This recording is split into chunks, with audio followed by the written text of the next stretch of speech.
Bonjour caporal-chef Jason. Bonjour. Ça va? Oui, ça va, merci. Oui. Alors, est-ce que tu peux nous dire, déjà te présenter, puisque je dis caporal, donc est-ce que tu peux nous expliquer pourquoi caporal? D'accord. Donc, dans un premier temps, je suis devenue caporal-chef Jason. Dans un premier temps, j'étais stagiaire, volontaire stagiaire au sein du RSMA de Guadeloupe. D'accord. Donc, j'ai fait environ 3 mois de volontariat. Ok. Puis, on m'a proposé le poste de chef de filière. Donc, c'est un poste assez spécifique. Donc, on devient formateur. Donc, on va accompagner les volontaires stagiaires tout au long de leur formation. Puis, les apprendre aussi les savoir-faire, les bases de notre métier dans le domaine qu'on est. D'accord. Et aussi être avec eux, être à l'écoute. Donc, c'est ça mon rôle actuellement. D'accord, très bien. Pourquoi avoir choisi le RSMA? Donc, pour ma part, premièrement, c'était pour avoir une première expérience professionnelle ou personnelle sur le sujet. Et aussi par rapport à voir aussi, pour toucher du doigt un métier dans le civil, vu que j'avais déjà un BTS, mais je n'arrivais pas à trouver une entreprise ou un exploitant agricole.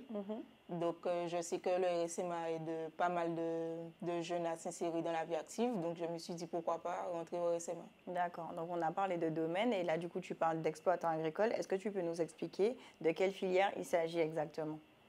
Donc, c'est la filière ouvrier polyvalent agricole, OPA. Donc, cette filière est basée sur on va dire, deux sujets distincts, que ce soit le domaine élevage ou maraîchage.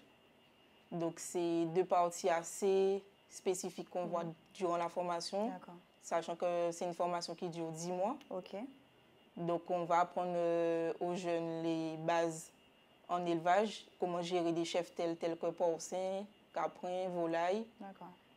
On les apprend aussi la base en horticulture, parce qu'on produit aussi tout ce qui est maraîchage, tout ce qui est aussi plantes ornementales, des multiplications des végétaux aussi.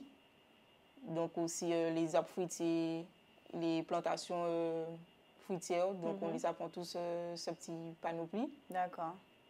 Et en même temps, on les fait passer le CACES engin agricole. D'accord. Pour les machines de moins de 6 tonnes. Et en même temps, on les accompagne tout au long de la formation. D'accord, très bien. Alors, je vais juste revenir sur ton parcours, toi, en tant que stagiaire volontaire.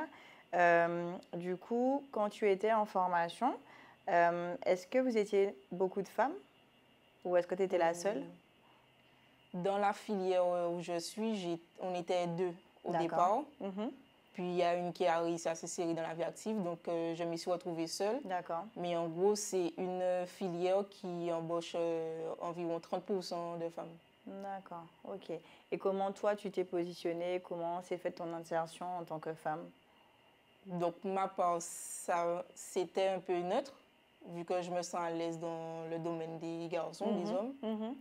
Mais c'est vrai que c'est pas facile à être écoutée en tant que femme, mais on arrive à s'imposer quand même. D'accord. Et donc justement, toi en tant que formatrice, donc tu as fait le choix de transmettre. Quel message tu aimerais aujourd'hui véhiculer aux jeunes femmes ou aux femmes en reconversion qui n'oseraient pas, par crainte ou autre, d'intégrer une filière justement dite masculine? Moi, je me dis que tout le monde a une chance dans n'importe quel domaine qu'il soit. Que les stéréotypes, ça va toujours exister, ça a toujours existé. Et je me dis que la mixité des travails, ça peut le faire. Parce que dans le travail, c'est le talent qui compte, c'est pas... Oui, les compétences finalement qui comptent avant tout. Oui. Okay. Et c'est aussi ce que tu enseignes quand tu formes? Oui. Et donc là, aujourd'hui, est-ce que tu as des femmes que tu formes également? Est-ce qu'il y en a? Actuellement, j'en ai pas. D'accord. D'accord. Je vais par la suite, mais maintenant, j'en ai pas. Et est-ce que pour toi, du coup, c'est un challenge? Alors peut-être un double challenge. Donc, tu es passé de stagiaire à formateur. Et en plus, donc, tu formes uniquement des hommes, de ce que je comprends. Oui. Alors, comment se fait ton acceptation? Donc, pour ma part, c'est vrai que les stagiaires sont un peu sur la défensive, mais j'essaie de gérer tant bien que mal. Vu que je suis entourée que d'hommes, ils écoutent aussi pas mal. D'accord. Donc, j'arrive quand même à m'imposer et à me faire écouter. Ok. Et comment tu expliques justement ce comportement? Je me dis que, en fait, on est dans une société où ils ont imposé des métiers spécifiques aux hommes et d'autres que des femmes ne peuvent pas y admettre. Exercer. Donc pour toi, aujourd'hui, il n'y a pas de métier genré, en fait. Oui, c'est ça. Ok. Tu te vois où dans 5 ans? Dans 5 ans, je me vois avoir ma propre exploitation agricole en diversification agricole et me spécialiser en élevage caprin. D'accord. Ok, ça tombe bien parce que justement, j'allais te demander, toi, quelle est ta spécialité? Qu'est-ce qui t'intéresse le plus dans cette filière-là? C'est plus être au contact des animaux, les soigner en cas de soucis, être avec eux et aussi être en contact avec la nature, avec mes plantations. Et, ouais.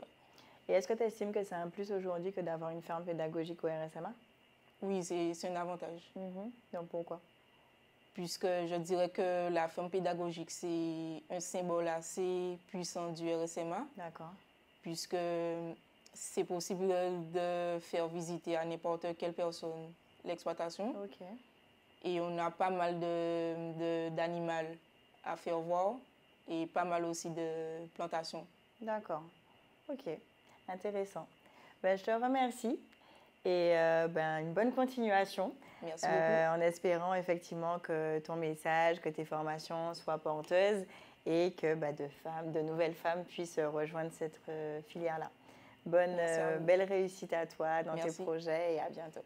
D'accord. Merci.